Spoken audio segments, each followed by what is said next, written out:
have to attend. So bear with me. Let me take just about 30 minutes of your time. Just 30 minutes. Just you don't have lectures today. That's why you are saying that. Only 30 minutes. In 18 days'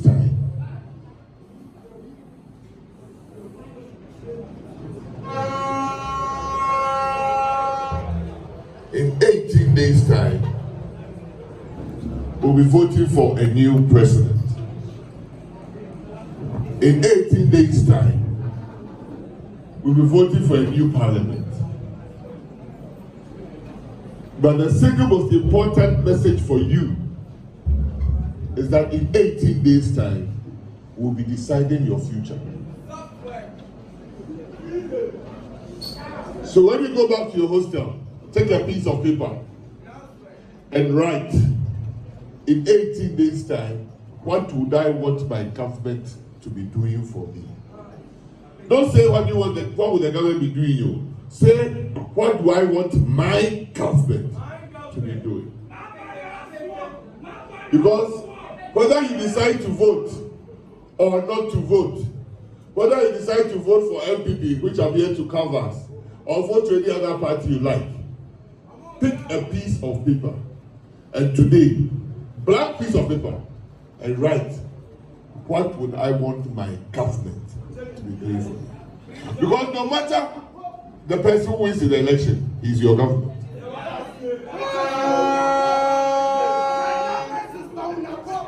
If you look around all the contestants and you look within yourself, which of them would I want to be on the international stage speaking for or by behalf as a Ghanaian?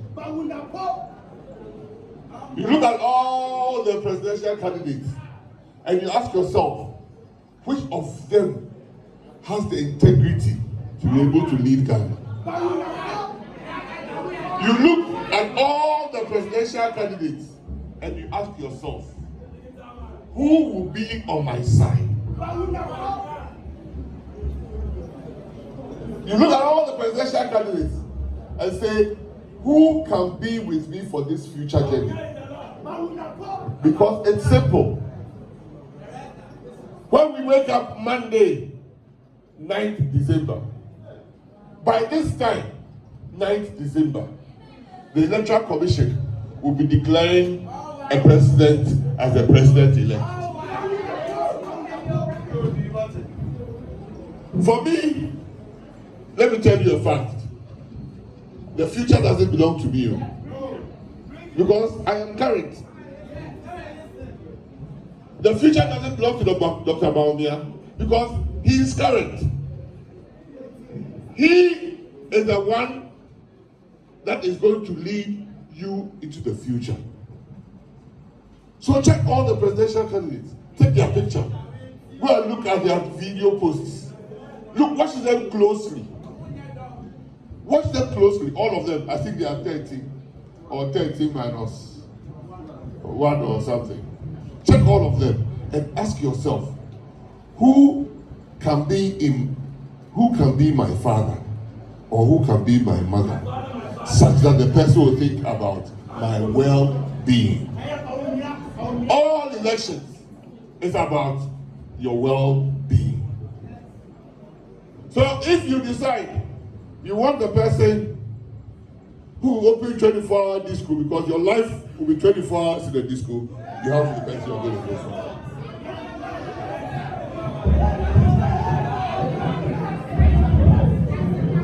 When I was your age, I was in KNUST, and I had to make a decision at that time.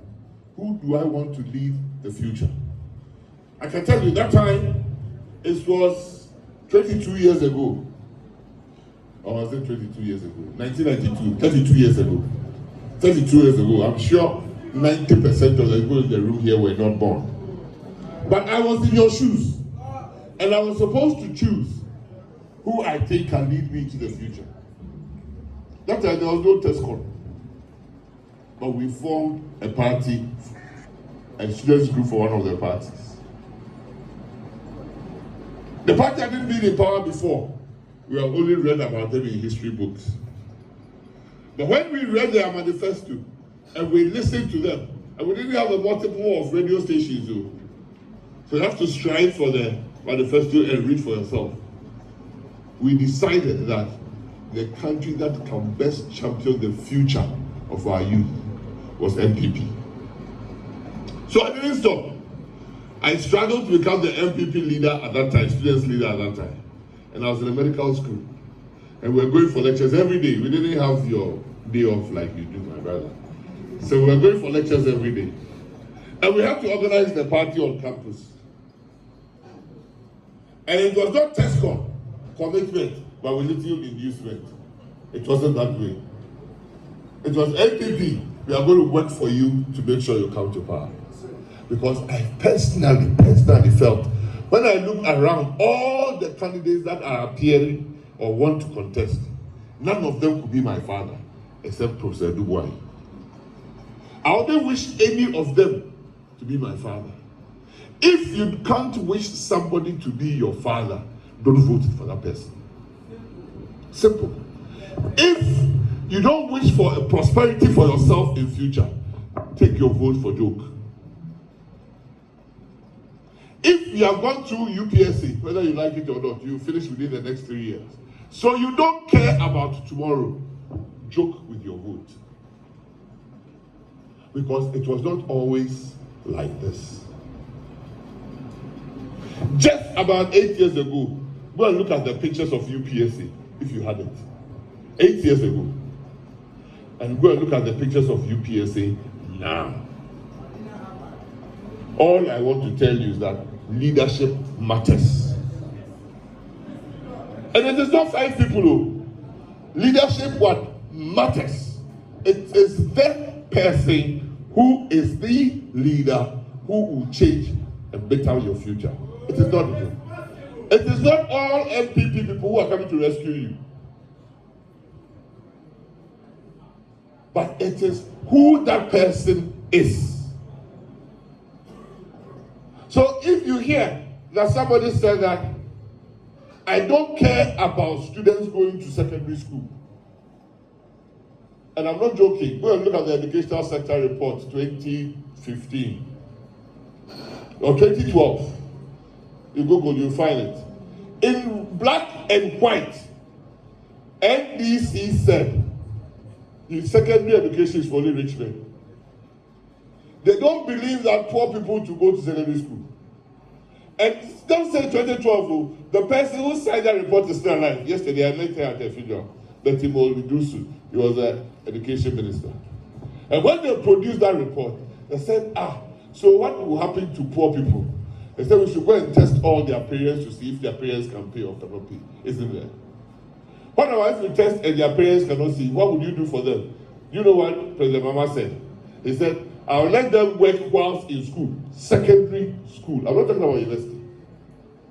You will let your son, you will let your daughter, who is between the age of 12 and 15, or 15 and 18, work whilst in school to earn something to pay the school fees. It's there.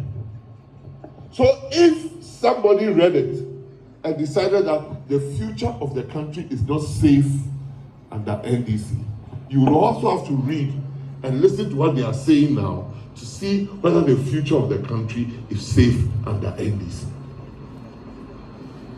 Imagine, in Ghana, secondary education is the boarding education, right? Nearly 80% of all students are in secondary school. So the best secondary school, the best college in Ghana is Prepare College. No two ways, right? No two ways. It's the only college that wins international robotic competitions regularly, not once, the frying pan, regular. It's the school of the future. We are preparing students for the future. Imagine there are about 1,500 or so, or 2,000 people in Prepare College. There's only one dining hall. And there are only about 10 houses with lavatories, toilets, and buildings. So if 30% of the students there are poor, and you say, and they're in secondary school, and you say they should work in the school to earn money, to be able to pay their fees, What is even the work they can do in the school? Just ask yourself. So remember that if you didn't believe what you are reading, it is that same party that an minister came to sit on TV and said that there's so much work to do. If you like go to the bush and carry stone and come and put on the roadside, if you carry stone for 3 days and put it on the roadside, you will get money and you'll be unemployed. If you can't carry the stone, go and get a sickle and start cutting the grass. Start cutting the grass. That grass is not a confirmed that we eat it too. The guinea pigs will eat the grass and you get money. They said it. And you can Google. So it is not what they have written, though, what they are saying. So just 2 days ago, the Minister of Finance under John Dramani Mahama, he should speak up. He says not everybody who is entitled to free SHS. Why ban the internet fee?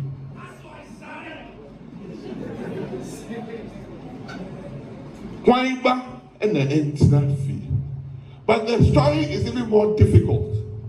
If you think, when Kwame Nkrumah of blessed memory introduced partly free education in the North, especially secondary, President John Dramani Mahama, his father was one of the richest Ghanaians, not rich man, one of the richest Ghanaians. At that time, he was in a boarding school called Achimota Primary. Only privileged people can take their children to Achimota Primary, true or false? But when his father heard that Kwame Nkrumah has introduced free secondary education in the North, his father took all him, John Ramama's siblings, including John Ramama, and all of a sudden, remember that they came from Tamale, took them there to go through free education. And this is the man that is telling you, if you are poor, don't go to school. Not only that, to listen to what they do. Recently, about 3 months ago, he was in Tamale.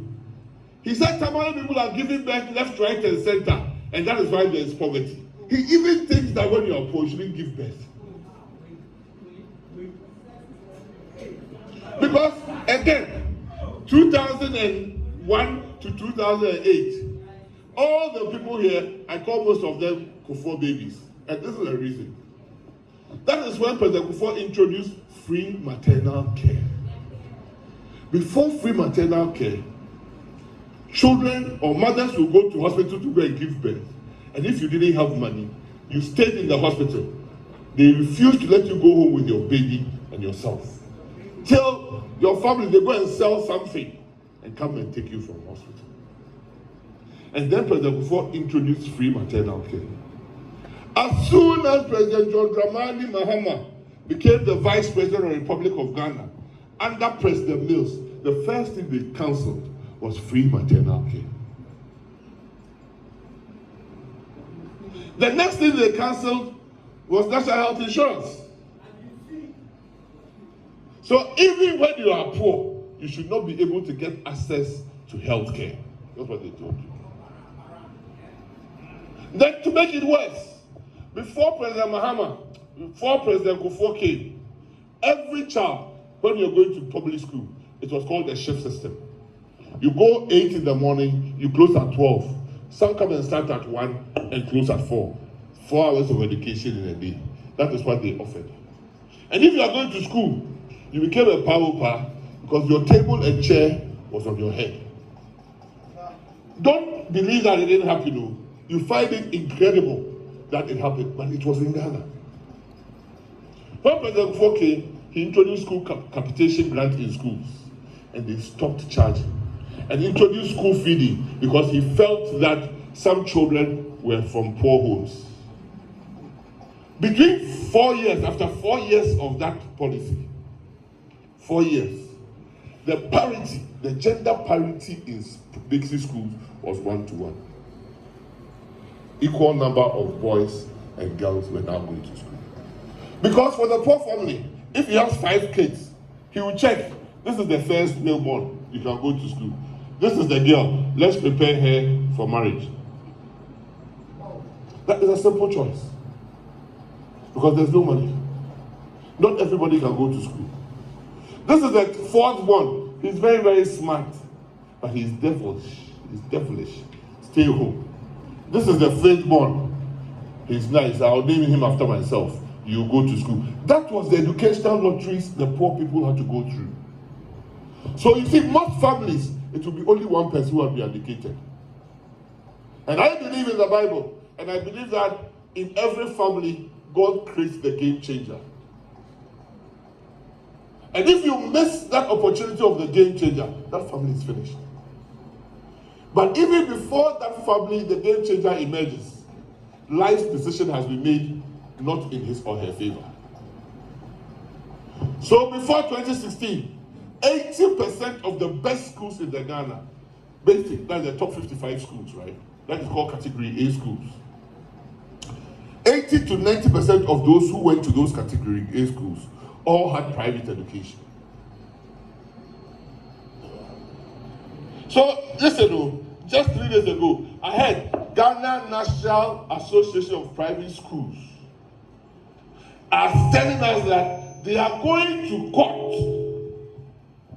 to stop the free SHS for allocating 30% of placement to poor children who go to public schools. The audacity. The audacity. The nerve. So, if you say when you're Canada, go back to private primary school, how do you go private secondary school? But the reality was that when I introduced 30% for equity, I didn't pluck it from the sky. It already existed, but abused for the well-connected and the privileged. They called it catchment area. So when the children went to do the exams and they didn't do well, they said, old boys, old girls. So when we started Achimota, where were the old boys and old girls? When they started Achimota for the first 10 years, they didn't have any old boys and old girls. But listen to the anthem of Achimota School from Ayawasu. Tell me, give me the words, please. Yes, you, yeah, you know yourself. Yes, you in black shirt, black dress. You know the team of Achimota School, right? You went to Achimota School, right? Get up for me.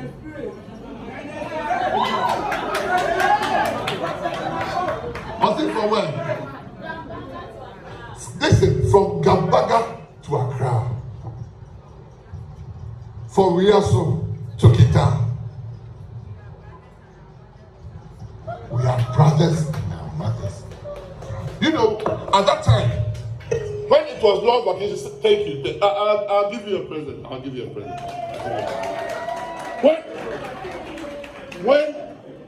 When school went on long vacation, when school went on long vacation, the head teacher of Achimota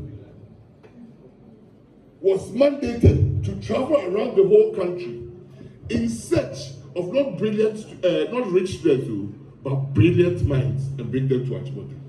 That was the foundation of Achimota School. Achimota School was not set up for the rich and privileged. But come to 2012 to 2016, 90% of all those who went to Achimota were only privileged. Omo papa was called Mabon Eko Achimota. And Omo papa was called Moko good private school, Achimota. So when we started the free SHS, a headmistress of a certain school remarked, school Ipa exit, car park empty, because the rich had not populated the school 100%. Right? So when it is time to vote, it's not a time to joke. When it is the time to vote, it is not a time to think twice. So if you are in the university and you fall for a Yezu, then you say, Eyaza.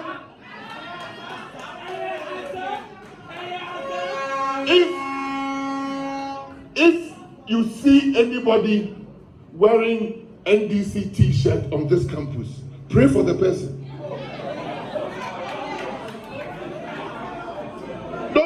Don't think I'm saying that because I'm a member of the MPP. I am a member of MPP by choice, not by birth. By choice. Because I was thinking, If you are in the university and you cannot think, who else must think? Just about 1 month ago, I went somewhere and I said, the reason why I cannot join NDC is that they killed seasoned pastors in this country. They say, Google, Odifu Asari, in Kumasi, they killed 78 persons in a 2-week ordeal. Went to kill a policeman in Konfonoti, shot the policeman on the hospital bed, and dragged Odifu Asari, tied to a taxi, dragged him to Kweditia, and used him as a shooting target. Killed him. And 78 members of his church. Google. Why? But it happened. So when it happened, I have to know the history that this party, I have to be careful. Right? Then in 2014, 15, 16, you hear a presidential candidate standing on the platform saying and bragging, my party has got revolutionary roots. We are not afraid of violence. If you do, we will visit you with violence. Then you know that your life is at stake, just as they killed some people. So when I say this is a party that killed people, I'm not just saying it too. I'm saying that we should never forget they did that, and they will never change. I said it, and I gave lots of examples. So if you are in the university and you can't, now that all the information is on your phone, just Google and you'll find. Don't joke with your future. You are the ones who should go out there and propagate a better government for Ghana. There are people, when I started my political career, I met on campuses because I used to have a love for going to tertiary university campuses. Because if you look at the segment of people who don't vote, they are all university or tertiary school girls. The ladies here, the ladies in Legon, the ladies in Poly at that time, they don't vote too. Because Saturday or Tuesday, when it is time for voting, no unity. So we have to work extra on them to live up to their responsibilities. I tell you, go and check UPSA where you are. Go and look at the number of students they had in 2016 and check the number of students they had in 2024. You will see the level of increase. Why? Because leadership matters. Why? Because leadership matters. When UPSA was constructing hostels to benefit students, some people, another leadership in another university, had collected money and chopped. Now today, Ghana government is still paying. 2 universities. Bakukoji is Kanwaele. Ready? Bakukoji is Kanwaele. So don't take it as a joke about when they are selecting leaders. It is not a popularity contest or a beauty contest.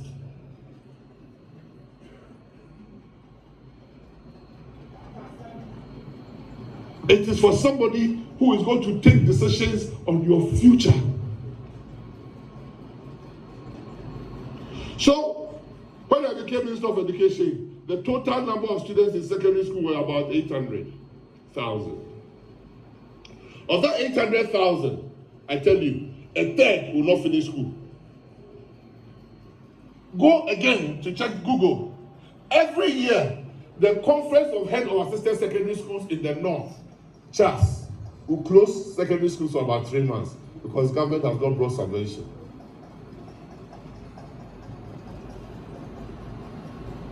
When they started school, go and Google 2015, Okunyoto was all over the air. They did 3 rounds of school placement. December, they are doing school placement. So the first term, nobody went to school, if you are in Form 1. And the academic calendar for SSS was 9 terms. Form 1, 3, Form 2, 3, Form 3, 3. Go and check.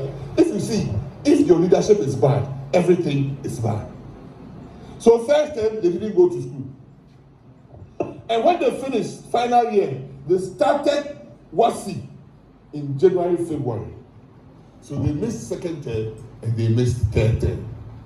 So 3 months out of the 9 are here. Simple reason why students' failure rate was high. So you look at the core courses: English, Maths, Social Studies, General Science, right? At no time before 2016 could they pass mark 40% in mathematics. At no time did they pass 45% in English. That is the basics. So where could they go to university? Every year, about 520 to 550,000 children are born every year in Ghana here. Leave out those who go to secondary school. You just take them out. Go to private schools. Right? But BEC, well, check, it's always about 400 and something thousand. By the time they go to SSC, it's almost about 300,000, 260, 270, 280,000. So between that time, how many students are gone? 100,000. And at that time, they don't have a certificate to go and look for work. Yes, someone will come and tell you, if you get free SHS, you don't get work. But I would better have a student educated at secondary level than at the BECE level. Because at least with WASI, at least with the WASI certificate, you can get employment in the civil service. You can get employment in the police service. You can get employment in the immigration service. You can get employment in the prison service. You can get employment in the fire service. You can get employment in customs. With WASI. With BEC, 0. So who has done better? The person who says if Ghana should go to bankrupt and that all citizens should get secondary education, and the person who says 40,000 school children could not access their results in 2016, BEC and SSE, because they couldn't pay examination fees. 40,000. 40,000. Now, BC WASI exam fees are about 100% paid by government.